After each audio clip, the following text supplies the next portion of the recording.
Hi, my name is Alayna Stiffler, and I'm doing this video on behalf of the Embrace Treatment Foster Care. We're going to talk about bullying today. Bullying is everywhere. It's in the workplace, it's in schools, it's at home, it's in churches, it's in our community. It is not just in our own backyard. It is far from our own backyard. It has become an epidemic in our country. It is international. There has not been a teen, a child, an adult. There has been no one that has been touched by bullying.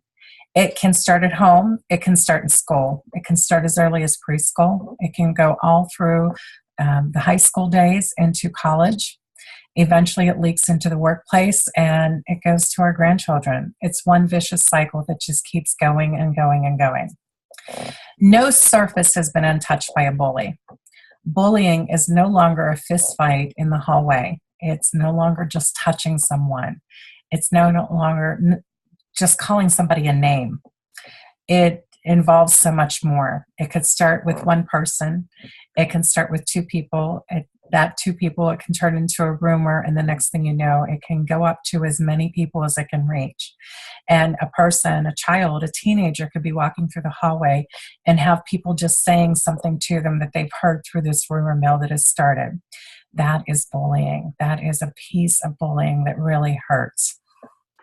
Many times as adults, we don't recognize that our children are being bullied. They think that they're being picked on, and many adults will turn that blind eye just because that's the way it is. Well, it's no longer. I used to tell my mom, times have changed, Mom. Well, times have really changed. It's very different. A lot of peer pressure that we didn't have when I was in school. A lot of parents will say, well, kids will be kids, boys will be boys, girls will be girls. No. It's much worse. It's not acceptable. Bullying cannot be an accepted behavior because, like I said, it is an epidemic. It is internationally. It is recognized. Unfortunately, our schools do not have the support nor the budgets to be able to educate 100% on bullying. Yes, they have a zero tolerance for bullying, but if you call the state and ask the state the requirements for bullying, reports of bullying, how it's supposed to be reported, they'll tell you something very different. I encourage you to call the state and find out what the laws are for bullying. And you'll find there's not going to be as many as you think. Okay, so here's some signs to watch out for that your children are being bullied. They're coming home from school saying someone has picked on them, or they have been called a name. They have also been threatened. If they've been threatened, be prepared to act upon that because their life is a danger. Whether you think so or not, it could just be somebody saying something mean, which is the case. Don't take it lightly. Ask questions. Who said this to you? Tell me their names. If they tell you, I don't know their names, go to the school and get a yearbook, or if they have a yearbook, go through that yearbook. Facial recognition is very important, and it has the child's name underneath. Circle it. Well, don't deface the yearbook. Put it on a piece of paper, write it down. Look at the number of people that are doing this. Ask them to describe the situation, the location that it happened at, and if there were other people that were gathered together, if there was more than one person. Ask them what was said. Ask them and write this down. Other signs that you can watch for, if they're spending a lot of time with the coaches, the teachers, their mentors, guidance counselor, administrative, and they're in the office just sitting around by the secretary, the admin. If they're connecting with an adult more they're connecting with kids their own age, this is a sign that they may be bullied. If they're avoiding children their own age, I would definitely check that out. Okay, watch for some of their personal habits at home. And here's some things that I watched for and that I had come to my attention. Weight loss. Somebody had to tell them that they needed to lose weight or they needed to gain weight. So it's weight loss or weight gain. They don't just come up with this idea on their own generally. They're usually prompted to believe something that they've been told about their weight. Hiding phones. If you find out that they've become very secretive with their phone, they've changed their password, they're carrying it with them, they're not setting it down, their phone habits have changed, that's usually a sign that something is going on. They're trying to hide something. Checking their social media more often. If they start checking social media, they become obsessed with it. Something more might be going on behind the scenes. And they might even have 2 accounts, and one might be an alias account that you have no idea about. More anxiety. If they're coming home with more anxiety, they seem more anxious, more fearful, looking over their shoulder a little bit more, not communicating too much. That's generally a sign that something is going on. Another sign to really watch out for. Watch out if they're actually eating. If they're moving food on their plate, or instead of eating it, if they're starting to pick up habits of eating more sweets or eating more junk food because they're not eating dinner. Just watch for some of those signs, because if something there is going on, you want to be aware of what is really happening. Clothing habits. That's a big one. If their clothing habits start to change, all of a sudden they start wearing all the black that they have, or they start looking for different ways to create their own identity, and they're starting to model, and they're with other friends that they're trying to connect with that were not their usual crowd that they were hanging with before. There are some people that embrace loners. And when they embrace them, usually the habits are adopted with that. So start to watch those different clothing habits too, because that's generally a sign. Music is another one. Check the music that they're listening to. Google the lyrics and find out if there's any underlying messages to the lyrics. And a lot of times the communication is there. There are some groups out there that the underlying communication is they're unworthy and suicide is a better place to be. We don't want that for our children. We want our children to be thriving, healthy adults when the time comes. I'm a firm believer in invading their space. It doesn't matter what age they are. If they live in your home, invade their space. Know their passwords. Check their email accounts. Look for their phone internet history. Go in and look at their computer. Don't let it be a secret. Their safety is important, and their safety, I know we trust our children. I trust my children, but I want to know that they're safe, that they're not being bullied on the internet, that they're not being bullied on social media. And bullying, what does it do to a person? Well, one, it really lowers their self-esteem. It lowers their self-confidence. It shames them. It hurts them. They end up feeling unworthy, and they feel unloved, and they're alone. And people just want to be liked. They want to have friends. Imagine your life if you had no friends, you had no one to talk to, you had no one in your age group. It's a hard life to live if you were a loner. And it's learning how to reconnect. And many times, especially the teenagers, they like to disconnect because, of course, they know it all. Just like I did. I'm sure you did too. And one of the things that I found, I stumbled upon a book called The 5 Love Languages for Teens by Gary Smalley. It saved our teen relationship in our home. My daughters, both of them, they have that need to come home. They spend about 15 minutes sharing their day, telling us what went on at work or what went on at school. It doesn't matter. They have 15 minutes to just talk. I don't have to say a word. And then when my husband comes home from work, he walks in and he hears the same identical conversation. That's okay, because he's hearing it for the first time. It doesn't matter if you heard it first or if he heard it first. You're communicating with your teenager. That book, I made it to the 3rd chapter and saw my children and said, okay, I don't need to read the last 2 chapters. And once I recognized that, it really changed and really helped my daughter to really reconnect with us, because she was in a hard place. So I coach a lot of people, and I help them discover their why, especially when they're in business for themselves or they're working for a company and they have goals.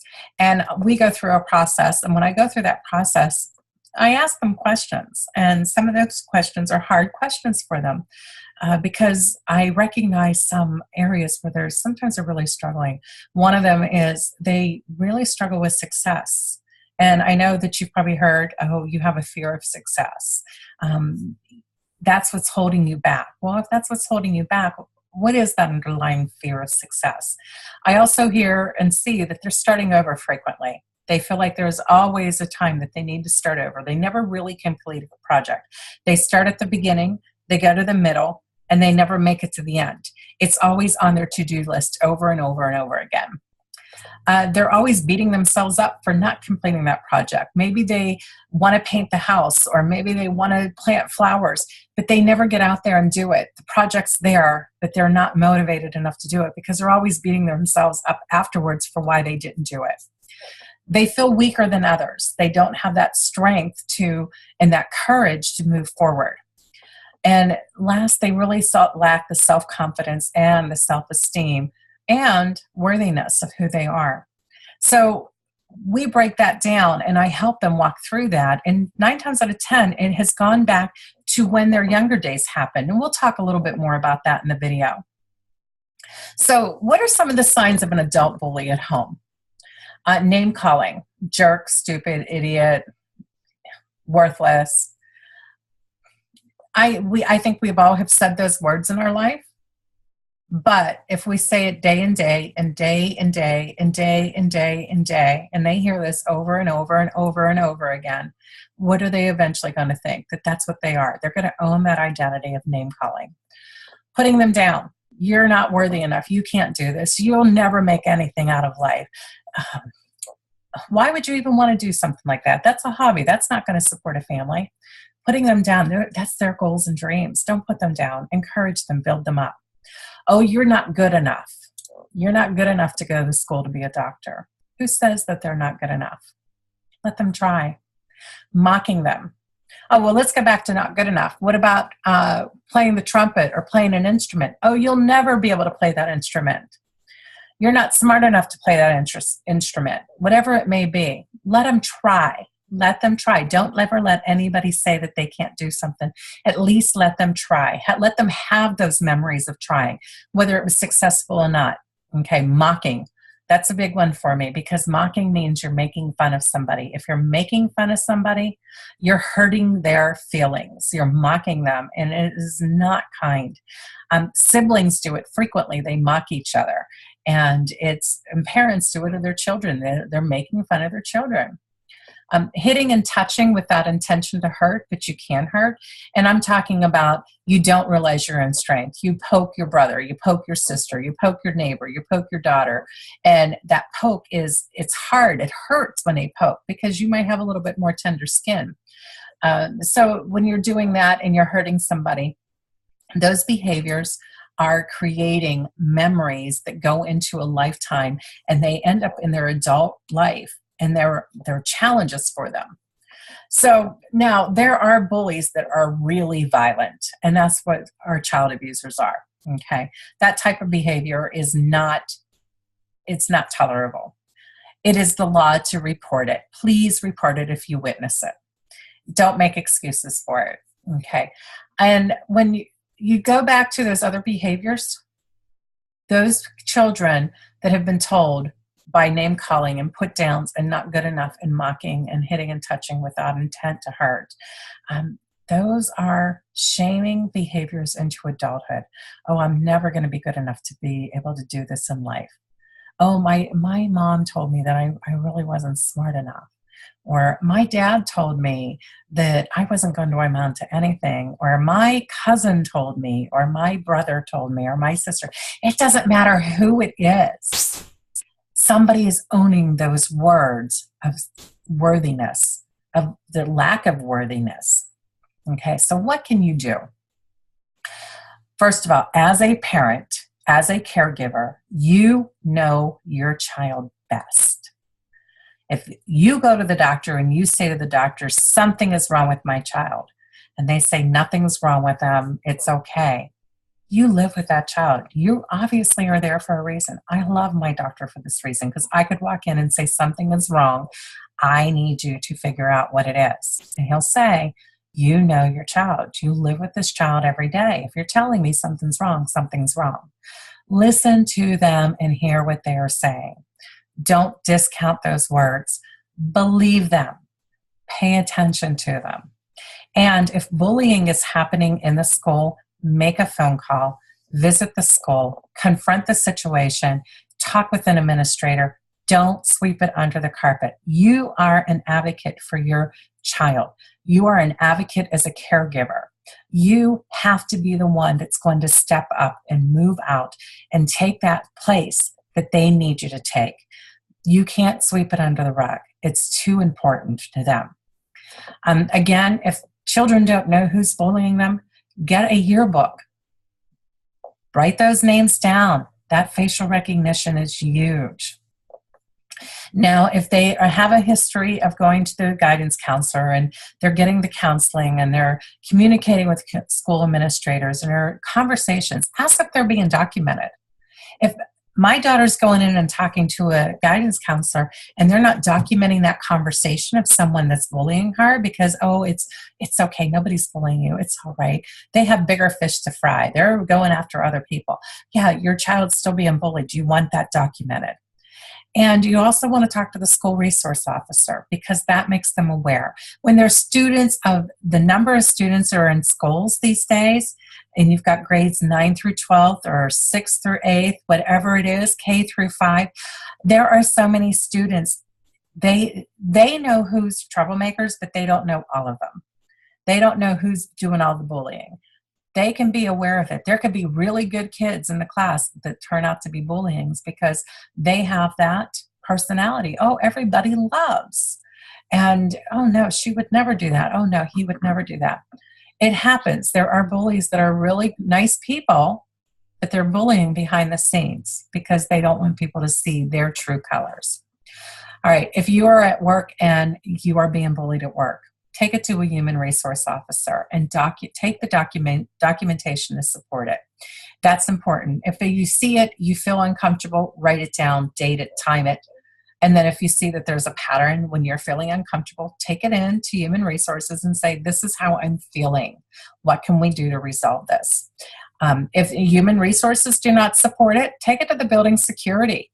And they may not be able to help you completely, but they're at least aware of it because it's a situation that has now come to light and it's in their building. And if you are feeling threatened in any way, take it to the police. And if your child is feeling threatened in any way, take it to the police. Get them involved. Talk to them. And then finally, ask yourself, who would be a certified counselor? Find a qualified counselor. If your child is being bullied or you suspect that your child is being bullied, find a counselor, and if it has persisted and you have noticed behavioral changes, get the child help. Find some help. It's important. There are many qualified people out there to help other people to get through this and to teach them how to build up their self-worthiness and their leadership abilities and their self-esteem and just to feel worthy because we know what is going on in the schools. We know what's going on in the communities. The rates have gone up so high. We want to help eliminate and decrease those rates. All right. So in your community, we have qualified coaches that are certified to teach students that are in need of self-confidence building and self-esteem building and skills to overcome bullying, how to overcome bullying. Our children are the future leaders in business and parenting and organizations. They're receiving the seeds that we are planting in leadership. We have many young leaders out there, and they are being recognized that a bully does not define who they are or who they are told they are. So if you would like more information and we want to help you combat bullying and build leaders in your area, in your schools, in your region, feel free to contact Embrace Foster Care, Embrace Treatment Center. And they will contact me, or you can reach me directly at ADSBusinessCoach.com. We have programs that we're certified in to teach children how to become leaders in the community and how to overcome bullying and the different resources that they have available to them to help them. Thank you. And again, this is Alayna Stiffler on behalf of Embrace Treatment Foster Care. Have a great day.